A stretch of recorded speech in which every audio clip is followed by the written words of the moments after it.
नमस्कार दोस्तों, आज की इस वीडियो में हम लोग बात करेंगे कि जब हम लड्डू गोपाल जी को अपने घर में लाएं तो हमें किन किन नियमों का पालन करना होता है। दोस्तों, क्या आपने कभी सोचा है कि जब आप लड्डू गोपाल जी को अपने घर लाते हैं तो वह केवल एक मूर्ति नहीं होती, वह आपके घर में स्वयं बाल स्वरूप श्री कृष्ण का आगमन होता है।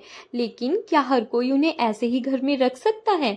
क्या उसके साथ में कुछ नियमों का पालन करना ज़रूरी होता है या नहीं होता है? आज के इस वीडियो में हम विस्तार से जानेंगे लड्डू गोपाल जी को घर में रखने के नियम, विधि और उनकी सेवा कैसे करें। यह सिर्फ एक जानकारी नहीं है, बल्कि उनके प्रति भक्ति और श्रद्धा का एक भाव है। लड्डू गोपाल जी का घर में आना एक नवजात शिशु के घर में आगमन जैसा होता है।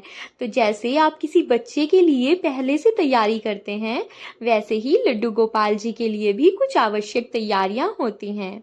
सबसे पहले तो घर में एक साफ सुथरी शांत जगह को चुनें जहां सूर्य का प्रकाश आता हो। उस स्थान को छोटे मंदिर की तरह से सजाएं। लड्डू गोपाल जी को बुधवार, गुरुवार या जन्माष्टमी जैसे शुभ दिनों में घर लाना अति उत्तम माना जाता है। पंचांग देखकर शुभ समय का चयन करें। मूर्ति को घर लाने के बाद पंचामृत, दूध, दही, घी, शहद, गंगा जल से उनका स्नान कराएं।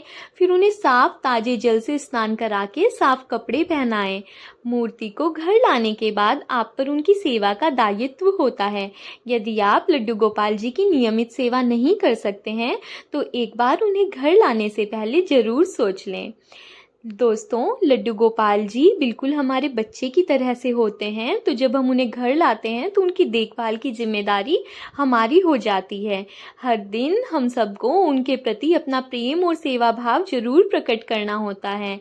हमें सुबह को उठ करके सूर्योदय से पहले सबसे पहले लड्डू गोपाल जी को उठाना है, उनकी आँखों को प्रेम से खोलना है, हाथ पैर पोंछने हैं और उन्हें प्रणाम करना है। हर दिन उन्हें ताजे जल से स्नान कराएं। यदि संभव न हो तो कम से कम गीले कपड़े से उन्हें पोंछते। सुंदर स्वच्छ वस्त्र पहनाएं। मौसम के अनुसार कपड़े चुनें। गर्मियों में सूती, सर्दियों में ऊनी वस्त्र उत्तम रहेंगे।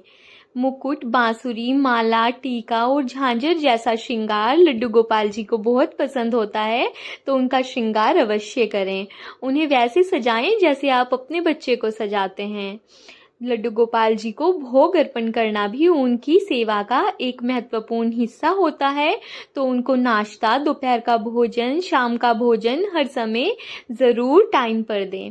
भोग लगाने के बाद आप खुद भोजन करें। लड्डू गोपाल जी की कम से कम 2 बार सुबह और शाम उनकी आरती जरूर करें। भक्ति गीत या श्री कृष्ण के भजन गाएं। रात को उन्हें आराम करना ज़रूरी है। उनके लिए एक छोटा सा पालना या छोटा सा बेड जरूर लेकर आएं। उन्हें सुलाकर तभी आप विश्राम करें। दोस्तों, लड्डू गोपाल जी के साथ जुड़ना एक आध्यात्मिक रिश्ता होता है, इसलिए कुछ नियमों और मर्यादाओं का पालन करना बहुत आवश्यक है। यदि आप कहीं बाहर जा रहे हैं, कहीं यात्रा पर जा रहे हैं, तो किसी विश्वसनीय भक्त को उनकी सेवा सौंपें। मूर्ति को कभी भी अकेला ना छोड़कर जाएं। पूजा स्थल को हमेशा साफ रखें। मांस, मदिरा या अनुचित भाषा या व्यवहार से जरूर बचें। यह स्थान एक मंदिर बन चुका होता है। दोस्तों, एक बार लड्डू गोपाल जी को स्थापित कर लेने के बाद उन्हें किसी को ऐसे ही ना दें। यदि देना है तो विधिवत मंत्रों के साथ किसी और को सौंपें। दोस्तों, सेवा करें तो पूरी श्रद्धा से करें, न कि केवल दिखावे के लिए। कई भक्तों ने अनुभव किया है कि लड्डू गोपाल जी के आगमन से उनके जीवन में खुशियां और सुख शांति आई है। किसी को संतान सुख मिला, किसी को घर में कलह समाप्त हुआ, किसी को मानसिक शांति मिली। ये केवल संयोग नहीं, ये श्री कृष्ण की उपस्थिति का प्रभाव है। जैसे आप उन्हें प्रेम से पुकारते हैं, सेवा करते हैं, तो वह भी आपको अपनाते हैं। आपका घर उनका धाम बन जाता है। तो मित्रों, यदि आप लड्डू गोपाल जी को घर लाने की सोच रहे हैं तो यह एक बहुत ही ज़्यादा अच्छा निर्णय है। लेकिन उन्हें लाने से पहले और बाद में इन नियमों का पालन अवश्य करें। याद रखें, सेवा भाव, प्रेम और पवित्रता ही उनका सच्चा स्वागत है। अगर आपको यह वीडियो पसंद आई हो तो प्लीज़ लाइक, शेयर और सब्सक्राइब ज़रूर करें। जय श्री कृष्णा। राधे राधे।